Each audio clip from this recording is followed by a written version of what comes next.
get out. Give me a break, give me anything, all I can take. Doesn't mean a thing, I'll say again now and then, I just gotta get out. A day to be, a day for me. We all have a time when we need to know everything's fine, but it's fine to go out and about, and I doubt that I'll be very long. So what do you say? Will you come with me? How about today? In the sun we'll be out and about, we can shout as we're singing this song. A day to be, a day for me. La la la la la la la la la la la la la la la la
gotta get out.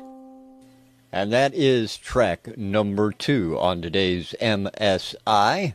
Let's get my video back up here and go to Tommy first of all. Tom, what are your thoughts on track number 2?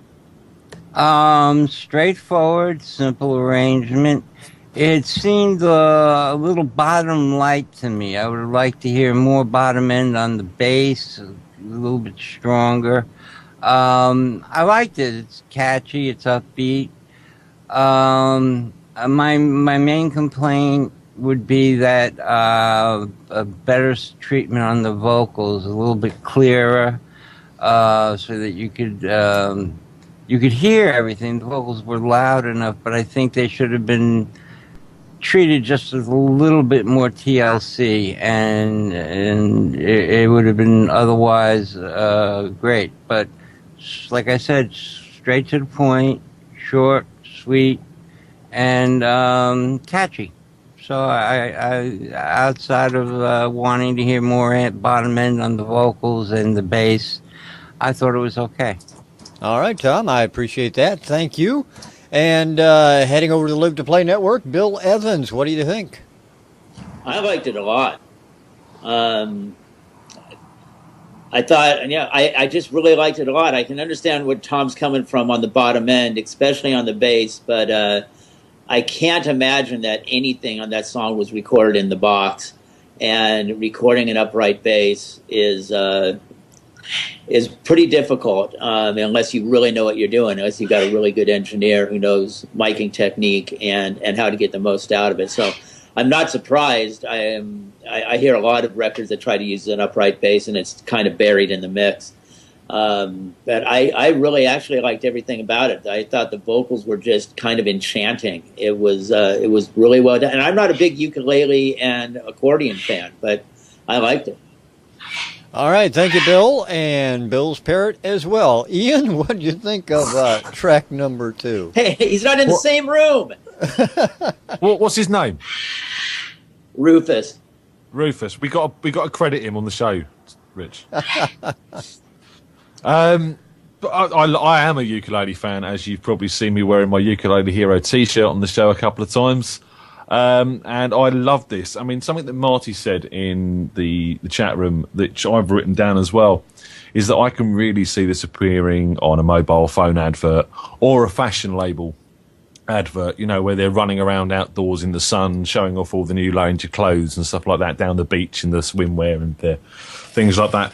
This is just charming, slightly quirky, really nice use of instrumentation. I mean, there were mix issues. I did find the vocals were too loud in the mix, and they did sound like they were clipping or something like that. Places might be the fact that I'm streaming, but they did sound very hot.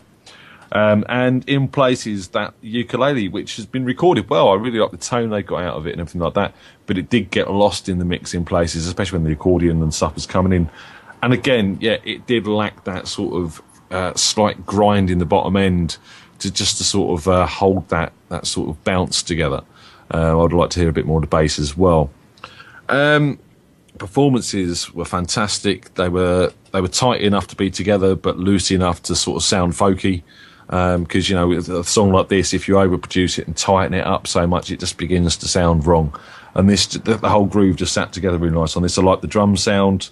It was very open, very underproduced, but it really fitted the style of the song. They really, really should take this and get this out there to advertising companies and get it licensed for adverts. Someone will pick it up if it's pushed in the right direction. I'm pretty much certain of that. Oh, yeah, it's an iPad commercial. It is, isn't it? Yeah. Yeah.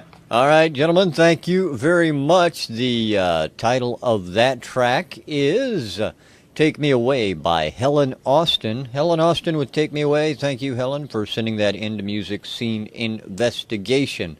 All right. Now, gentlemen, I hate to break up the fun, but you also have another task at hand. You have to decide on a song of the week. Today is easy. Yeah, I agree. It is easy, but I would think it's also easy with the same song. I say number 2. Yeah, I do too. And I do too, but I do want to echo. I mean, it's a very quick song of the decision. I think song of the week decision this week, but I do want to echo what we've said earlier. All of the tracks this week have come in at a really, really strong level, and it's nice to see some quality indie music coming through the doors. Yeah, it's really well written. Yeah, I agree.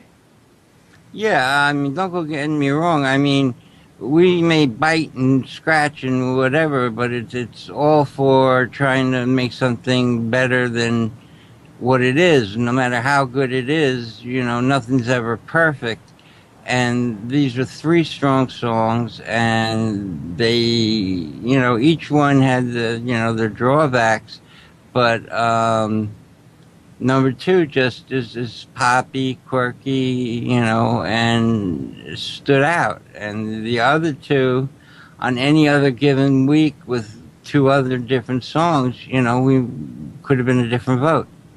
Yeah, I agree. I think the theme running through all of our comments was, you know, mixing isn't just pushing up or down volume faders. You've got to learn how to carve out sonic space for everything in your mix. And I think some of the time it wasn't a case of this being too loud or that being too loud. They were just occupying the same spectrum, the same part of the EQ. You know, you have to sometimes cut some things out to leave room for something else. Yeah, like I had said earlier, you have to produce it. It's not just, you know, everything has a place and a time, and even if every part is awesome, you can't have 9 awesome parts playing at the same time because they detract from each other. Right. And this show showcased that while all songs were performed well, they just needed to be, as was said earlier, sculpted. And, you know, dynamics come not just through a good performance, but also through a good mix as well. You can influence the dynamics of a track heavily through mixing. All right. Well, there you have it. Song number 2, Take Me Away by Helen Austin. Going to be the track or the song of the week this week, and sounds like a real good deal. Bill, I appreciate your being here, man.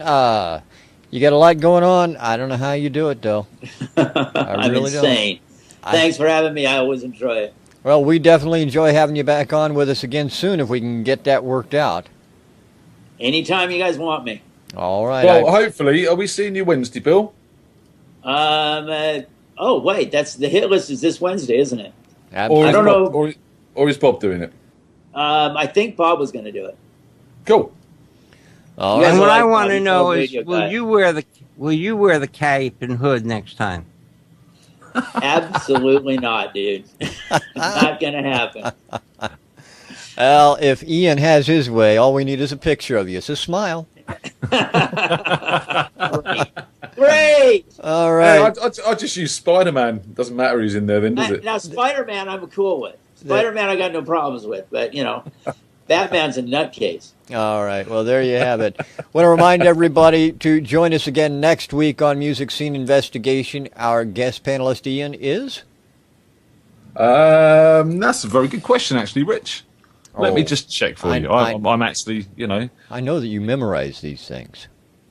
it should be Mr. John Hodgson. All right. So John Hodgson joining us next week on MSI. Don't forget, as Bill alluded to, this Wednesday, Music Scene Investigation Hit List, where we'll take all the tracks from last month that were Song of the Week, throw them in the arena together, and find out who the Band of the Month will be. Of course, that's brought to you by the Live2Play Network, Sound Pro Live, along with our partners, Butterflies Radio, the Indie Music Bus as well. So thanks again, guys, for being here.